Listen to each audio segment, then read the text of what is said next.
Cuando piensas en los hijos de Henry VIII, probablemente piensas en la inolvidable Vladimir o la gloriosa Elizabeth I.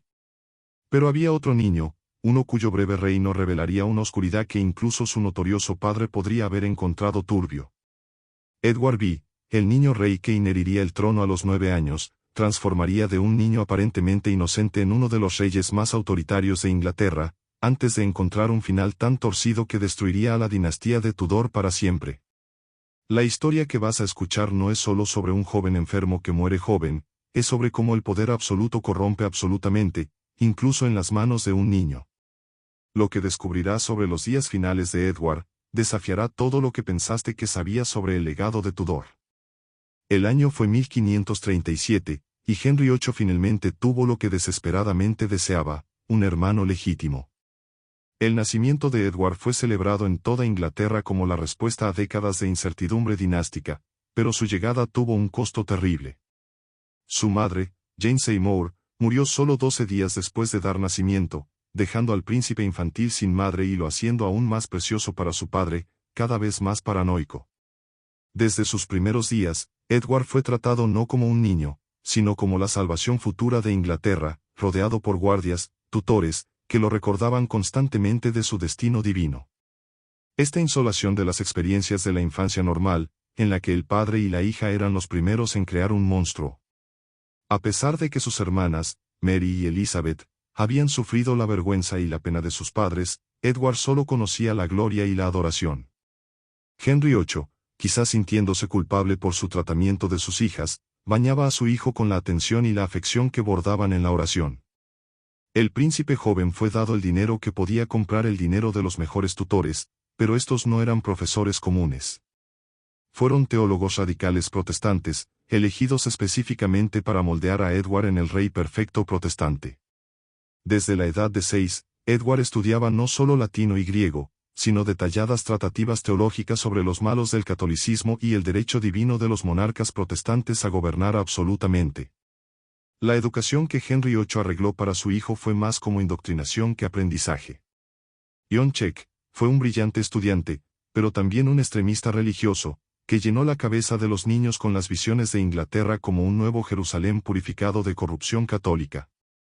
Cada lección, sea en la historia, la filosofía o la estatutaria, fue filtrada a través de este límite de la supremacía protestante y el absolutismo real. A los 8 años de edad, Edward podía recitar argumentos teológicos complejos sobre por qué los católicos merecían la muerte y por qué cualquier oposición a su futuro reglamento sería opositora a Dios mismo. Lo que hizo de Edward especialmente peligroso fue cómo combinó la sofisticación intelectual con la completa insolación emocional. Mientras podía debatir teología con profesores universitarios, nunca había jugado con otros niños ni experimentado relaciones humanas normales. Sus únicos compañeros eran adultos que lo trataban con reverencia, creando a un niño que entendía teorías políticas complejas pero que no tenía ni la sensación de empatía humana ni el valor de la vida individual. Esta combinación tóxica de inteligencia suprema y emocional definiría cada aspecto de su futuro reglamento. En el verano de 1547, Inglaterra se encontró gobernada por un niño de 9 años que había sido creído como el instrumento elegido por Dios en la tierra. Edward V ascendió al trono siguiendo la muerte de su padre, Henry VIII, inherir no solo un trono, sino un reino rompido por la deriva religiosa. El joven rey había sido moldeado por los tutores más radicales protestantes que su padre podía encontrar, hombres que llenaban su cabeza con visiones de puridad religiosa y autoridad absoluta. A la vez de sus hermanas más viejas, Mary y Elizabeth, que habían experimentado la vergüenza de su padre a primera vista, Edward había sido abogado, aplaudido y contado desde su nacimiento que estaba destinado a la grandeza. Esta combinación de autoridad divina y petulancia infantil proveería la muerte de miles de sus sujetos. La Inglaterra que Edward inheriría fue un polvo de tensión religiosa. Su padre había rompido con Roma y estableció la Iglesia de Inglaterra, pero el país quedó profundamente dividido entre los católicos, protestantes moderados y reformistas radicales. El consuelo de la regencia de Edward, liderado por su tío Edward Seymour, el duque de Somerset, inicialmente parecía prometer gobierno moderado. Sin embargo, el joven rey tenía sus propias ideas sobre cómo debería ser gobernada Inglaterra. Desde sus primeras reuniones de consuelo, Edward demostró una combinación incontrolable de petulancia infantil y calculación fría, interrumpiendo a los adversarios expertos para que les leen sobre la doctrina protestante. Lo que atrapó a los observadores contemporáneos fue lo rápido que el rey de 9 años comenzó a aclarar su autoridad. A mediados de su coronación, Edward estaba personalmente revisando las sentencias de muerte y mostrando un entusiasmo torcido por las ejecuciones de las personas a las que consideraba heréticas. Recuerdos de la justicia de este periodo revelan a un niño que trataba las cuestiones de la vida y la muerte como ejercicios intelectuales, debatiendo las justificaciones teológicas para varias peticiones, con la misma detención en la que podría discutir grama latina. Los testigos reportaron que Edward a menudo soñaba cuando firmaba las garantías de la muerte, aparentemente contento con su propia inteligencia en encontrar justificaciones espirituales para cada ejecución. Los primeros meses del niño rey fueron marcados por lo que los testigos privadamente llamaban tantrums religiosos, ventajas explosivas cuando alguien sugería moderación en la política religiosa. Edward había absorbido las lecciones de sus profesores tan completamente que realmente creía que ningún compromiso con las prácticas católicas era una personal traición de Cristo.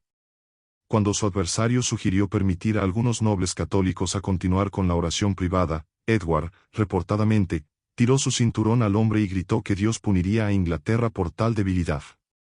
Estas incidencias fueron inicialmente disminuidas como comportamiento infantil, pero en realidad revelaron la formación de un fanático religioso genuinamente peligroso. Quizás lo más distorsionante fue Edward's aparente falta de intereses infantiles normales. Mientras otros 9 años jugaban con juguetes, Edward pasaba su tiempo libre leyendo cuentos de la Inquisición española y tomando notas detalladas sobre técnicas de interrogación. Sus personales servidores reportaron encontrar dibujos en su salón exponiendo métodos de tortura anotados con el comentario de Edward sobre su efectividad en extraer confesiones de los ateos. El niño que debería haber aprendido a montar carros en lugar de estudiar las formas más eficientes de romper cuerpos y espíritus humanos en servicio de su visión protestante. Lo que hizo a Edward particularmente peligroso fue su combinación de fanatismo religioso y autoridad royal. Mientras sus asesores planificaban alrededor de él, el niño rey absorbió cada lección sobre el derecho divino de los reyes con entusiasmo asombroso. Mantuvo jornales detallados de su reino y estos documentos revelan a un niño que se alejó de descripciones de ejecuciones, persecuciones religiosas y el sufrimiento de los que consideraba ateos.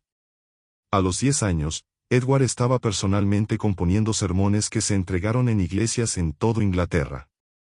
Sermones que llamaban a la eliminación completa de la influencia católica y prometían la punición divina para cualquiera que les mostrara a la reina a los ateos. La crueldad del niño rey no se limitaba a temas religiosos. Edward demostró una ruptura que asombró incluso a los reyes que servían a su padre indignado. Cuando los sirvientes lo disfrutaban, Edward se dedicaba a las puniciones elaboradas que parecían ser diseñadas más para humillar que para corregir el comportamiento.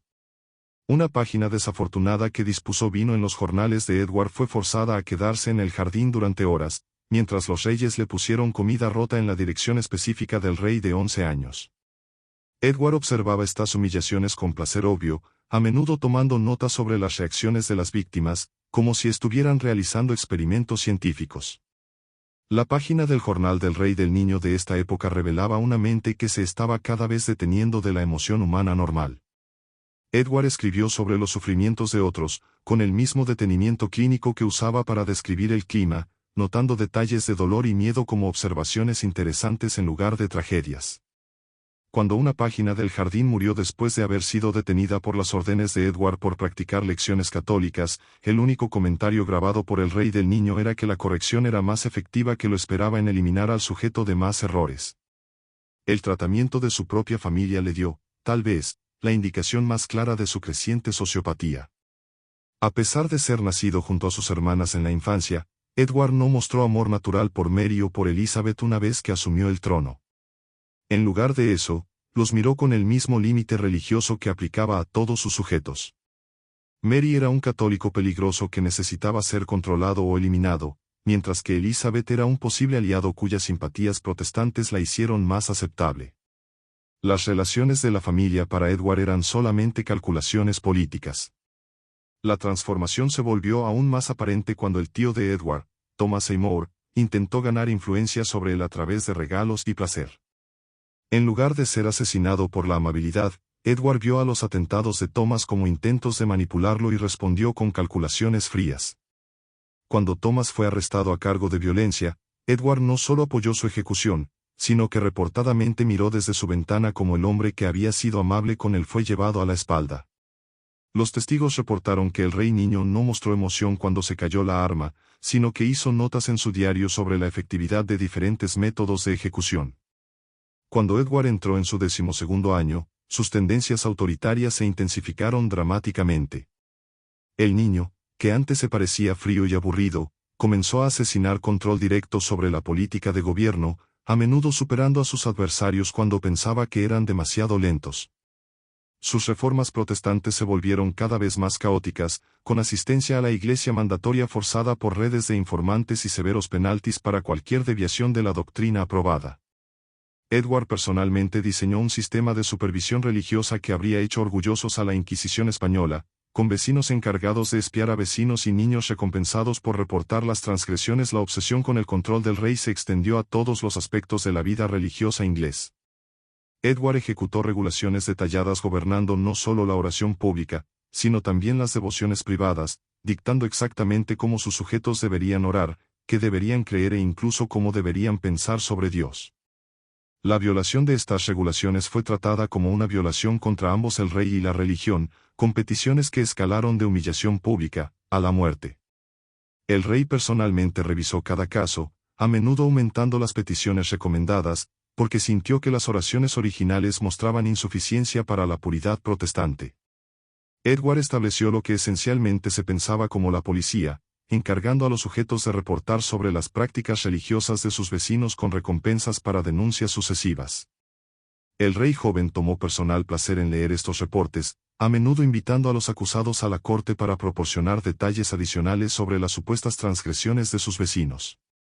Los que se encontraron culpables de simpatías católicas se enfrentaron a aprisionamiento, tortura o muerte, con el rey joven personalmente revisando y a menudo aumentando las peticiones recomendadas. La corte de Edward se convirtió en un lugar en el que la paranoia y el fanatismo fueron recompensados y la mercancía fue vista como una debilidad. La maquinaria de persecución que Edward creó fue remarcable por su naturaleza sistemática y el personal involucro del rey en su operación. A pesar de que los gobernadores adultos pudieran delegar cuestiones así a los subordinados, Edward insistió en revisar cada caso personalmente, estudiando los detalles de cada acusado por sus crímenes acusadas y a menudo desviando peticiones específicas relacionadas con lo que él vio como sus errores particulares teológicos. Sus jornales de este periodo leían como manuales para la persecución religiosa, llenos de discusiones detalladas sobre cuáles las peticiones eran más efectivas para diferentes tipos de herejía. Lo que hizo la persecución de Edward particularmente relajante fue cómo combinó la creatividad infantil con un intenso intento. Cuando las peticiones tradicionales parecían insuficientes, el rey adolescente inventaría nuevas formas de humillación y sufrimiento, siempre justificadas por argumentos teológicos elaborados. Un católico que rehusó renunciar a su fe, fue obligado a llevar un signo que leía enemigo de Cristo por las calles de Londres, mientras los hijos de Edward le tiraban piedras en la dirección específica de Edward. El rey observaba este espectáculo desde su ventana de palacio, reportadamente riendo del sufrimiento del preso, mientras dictaba observaciones a su secretario. La obsesión del rey con la puridad religiosa se extendió a su propia familia en formas que revelaron su completa falta de afección natural. Edward vio a su hermana María, una católica divina, no como familia, sino como la peor amenaza para su Inglaterra protestante. En cartas privadas que sobrevivieron, Edward escribió sobre María con un odio que era tan infantil y relajante, refiriéndose a ella como el bastardo y enemigo de Cristo, mientras armaba formas de tenerla declarada ilegítima o incluso ejecutada por herejía.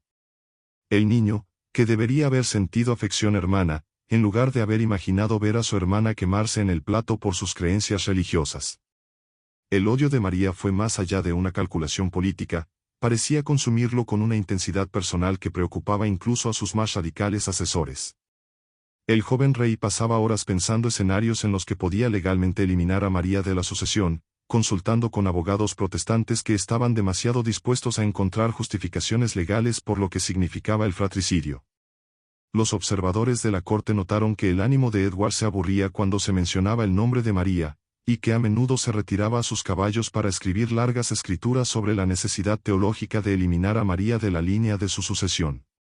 Los planes del joven rey para lidiar con María se volvieron cada vez más elaborados y crueles.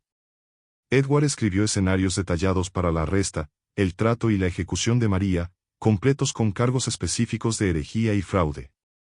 Edward escribió la confesión de María, forzándola a renunciar al catolicismo y a reconocer su nacimiento ilegítimo antes de ser concedida la gracia de una muerte rápida por derrotar, en lugar de quemarla. Estos documentos, preservados en los archivos del rey, revelan una mente que había mudado más allá de la normal rivalidad política al verdadero odio sociopática.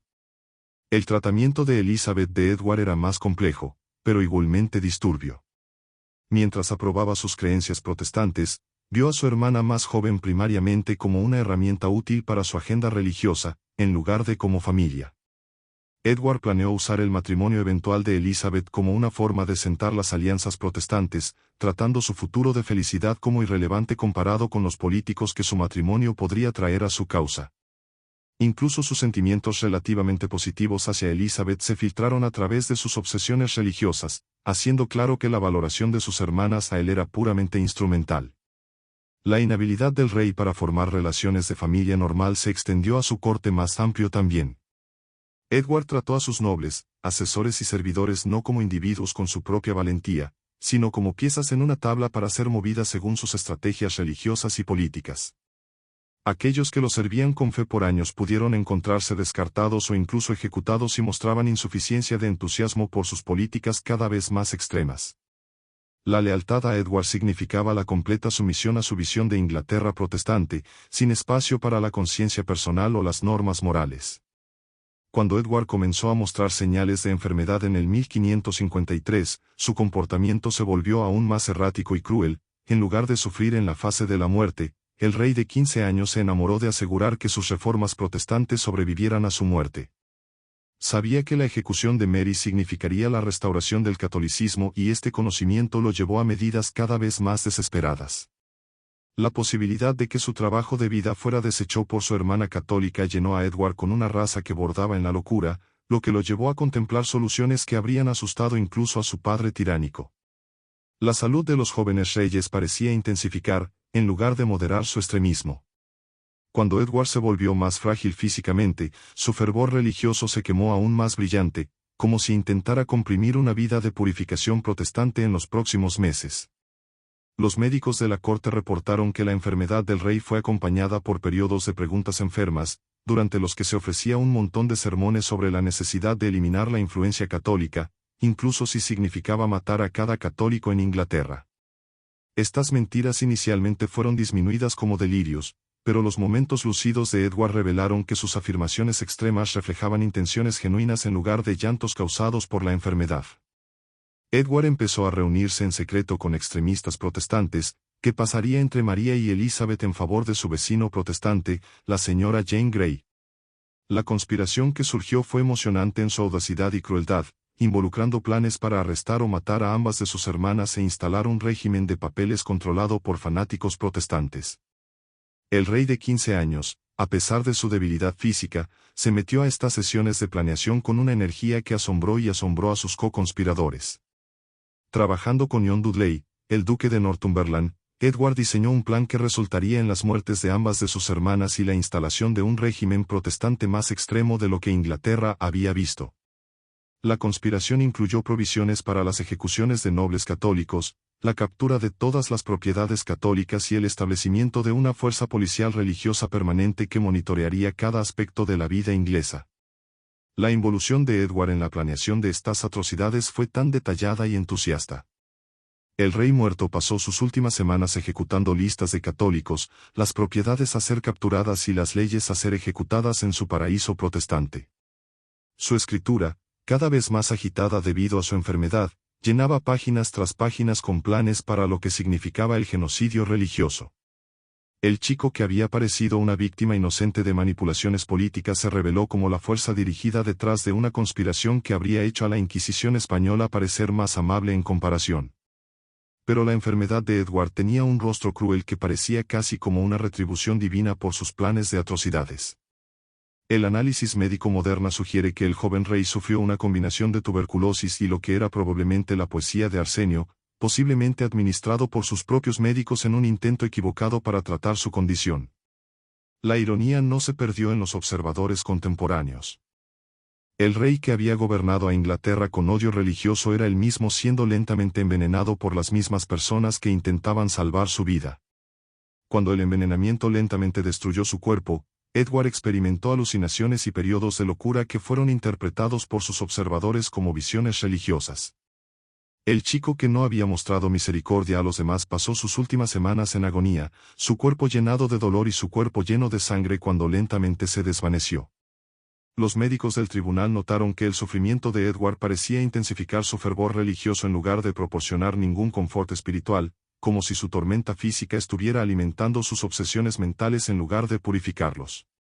La manera de la muerte de Edward fue particularmente asombrosa para los que la vieron. Los médicos del tribunal recordaron que el cuerpo del joven rey comenzó a emitir un olor malvado semanas antes de su muerte y su piel tomó un tinto verde que sugirió una severa poesía. El cabello y los dedos de Edward comenzaron a caer y él sufrió convulsiones violentas que lo dejaron temporalmente paralizado. El chico que había sido considerado uno de los más hermosos de los hijos de Henry VIII se convirtió en una sombra grotesca de su propio cuerpo, su cuerpo que parecía rebelarse contra la poesía que lo mataba. Quizás lo más disturbio de todo, el rey permaneció lúcido suficiente para entender lo que le estaba pasando, pasando sus últimos días alternando entre gritos de agonía física y llantos enfadados sobre martirios protestantes. Las últimas conversaciones coherentes de Edward no se trataban de reconciliación o perdón, sino de su regreso que no viviría para cumplir su planeada purificación de Inglaterra. El rey muerto pidió a sus conspiradores que avanzaran con su plato, incluso sin él, prometiéndoles que Dios les daría recompensa por su fe en establecer su paraíso protestante. Los últimos días del rey joven eran una parodia grotesca de una escena de muerte. En lugar de buscar perdón o expresar amor por su familia, Edward pasaba su último respiro malvando a su hermana católica y orando a Dios para preservar Inglaterra protestante de lo que él llamaba la maldición de María. Los testigos reportaron que sus últimas palabras no eran de paz, sino de odio, un final adecuado a una vida que había sido consumida por fanatismo religioso y extremismo político. Cuando Edward finalmente murió el 6 de julio de 1553, el alivio entre sus abogados era palpable, aunque pocos pudieron expresarlo abiertamente. El rey joven, que había prometido ser la salvación de Inglaterra, en lugar de ser su pesadilla, y su muerte ofreció la única salida de políticas cada vez más extremas que dirigían al reino hacia la guerra civil.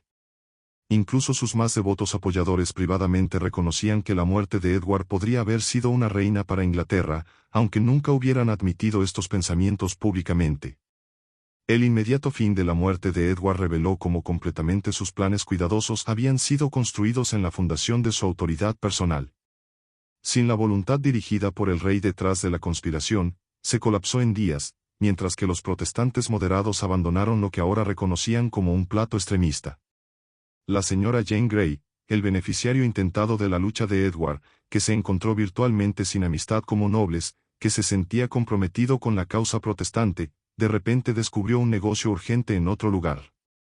La reclamación de Mary al trono fue apoyada no solo por los católicos, sino también por los protestantes moderados, que estaban asustados por lo que el reino de Edward había revelado sobre el potencial para el extremismo religioso.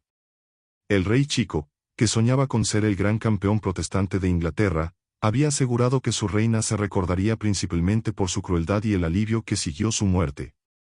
Incluso los protestantes comprometidos se encontraron con la bienvenida a Mary como una alternativa preferible a la continuada regla de los extremistas protestantes. La ironía de la historia de Edward se extiende mucho más allá de sus planes de sucesión. El joven rey, que había sido tan obsesionado con la eliminación de la influencia católica, en realidad lo ha fortalecido a través de su extremismo. Su persecución de voces moderadas dentro del movimiento protestante había dejado al protestantismo inglés dominado por fanáticos que repelían a los creyentes en lugar de atraerlos. A la hora de su muerte, muchos protestantes ingleses empezaron a ver al catolicismo como una refugia de las demandas cada vez más agresivas de la versión de Edward de la religión reformada. Los historiadores modernos han empezado a reevaluar el reino de Edward II y la imagen que aparece es mucho más oscura que la narrativa tradicional de un chico enfermo manipulado por adversarios ambiciosos. Recuerdos de la corte y correspondencias privadas revelan a un joven que estaba genuinamente entusiasta por la persecución y mostró señales de disturbios disfrutar el sufrimiento. El personal involucro de Edward en las ejecuciones planificadas y sus jornales detallados documentando métodos de tortura sugiere que Inglaterra fue gobernada por 6 años por lo que solo puede ser descrito como un psicópata con un poder ilimitado. La transformación de Edward de chico inocente a tirante cruel ofrece conocimientos turbios de la naturaleza corrompida del poder absoluto. A pesar de los gobernadores adultos que podrían al menos mantener alguna capacidad de empatía o calculación política, la completa insolación de Edward de relaciones humanas normales y su total creencia en su propia autoridad divina creó una perfecta tormenta de crueldad. El chico que nunca había sido dicho no y que creía que la oposición a su voluntad era literalmente sinfónica se convirtió en capaz de atrocidades que sorprendieron incluso a la época violenta de Tudor. Las historias contemporáneas sugieren que los cortes de Edward estaban cada vez más asustados por el comportamiento de su joven rey, pero se sentían poderosos para restringirlo. La misma doctrina de derecho divino que justificaba su reglamento también hizo que cualquier oposición a su voluntad se transformara en blasfemia, dejando incluso a sus adversarios más cercanos incapaces de moderar sus políticas cada vez más extremas. El joven rey había creado un sistema en el que su pequeña voluntad se convirtió en ley y su creciente gusto por la crueldad no tenía ningún control excepto la muerte. Quizás lo más relajante de todo es la cuestión de lo que podría haber sucedido si Edward hubiera vivido para alcanzar su adulto. Sus planes para Inglaterra incluyeron el establecimiento de una fuerza policial religiosa permanente, la total eliminación de la noble católica y la creación de un estado de vigilancia que monitorearía cada aspecto de sus vidas privadas. El joven que murió en 1553 ya había empezado a implementar estas políticas a una pequeña escala y hay toda la razón para creer que un maduro Edward V hubiera creado uno de los regímenes más opresivos de la historia. El legado de Edward V sirve como un recuerdo de que el mal puede surgir de las fuentes más improbables y que buenas intenciones pueden ser corrompidas por el poder y el fanatismo religioso. El rey joven que creyó que estaba salvando el alma de Inglaterra casi destruyó su cuerpo y su muerte podría haber sido la mayor gracia que su reino pudiera haber ofrecido a sus sujetos. Su historia es un aviso sobre los peligros de combinar la absoluta autoridad con la certeza ideológica, especialmente en las manos de alguien demasiado joven para entender las consecuencias de sus acciones. La historia de Edward también ilumina la peligrosa intersección de la juventud, el poder y la ideología. Mientras los tirantes adultos pudieran ser restringidos por calculaciones políticas o relaciones personales, el completo aislamiento de Edward y la absoluta creencia de su propia justicia lo hizo capaz de contemplar atrocidades que incluso los operadores políticos se encontraron sorprendidos. El niño que debería haber jugado con juguetes, en lugar de planear ejecuciones masivas y pérdidas religiosas, tratando las vidas humanas como recursos sustituibles en su búsqueda de puridad religiosa. El rey joven también demuestra cómo la educación puede convertirse en indoctrinación cuando no tiene equilibrio y perspectiva humana. Los maestros de Edward habían creado un brillante esclavo teológico, pero un monstruo moral. Alguien que podía construir justificaciones intelectuales elaboradas por la crueldad, pero que nunca había aprendido la básica empatía humana. Su historia sirve como un aviso sobre los peligros de cualquier sistema educativo que prioriza la puridad ideológica sobre la decencia humana. Al final, el reino es uno de los ejemplos más perturbadores de poder que corrompe la inocencia. El niño que empezó como un héroe adorado por Henry VIII terminó siendo un personaje tan asustador que su propia muerte fue celebrada por sus sujetos. Su transformación de niño protegido a tirante de la vida revela las verdades incómodas sobre la naturaleza humana, y los peligros que poseen los que creen que su crueldad sirve de mayor propósito. La muerte de Edward V marcó no solo el final de una vida, sino el final de lo que podría haber sido el futuro más oscuro posible de Inglaterra. La última agonía del rey, llenada de dolor y consumida con odio por su propia familia, sirve como conclusión adecuada a un reino que había prometido tanta esperanza, pero solo traía miedo. En su muerte joven, Edward V podría haber hecho su mayor servicio a la Inglaterra a la que él afirmaba que amaba, evitando que su terrible visión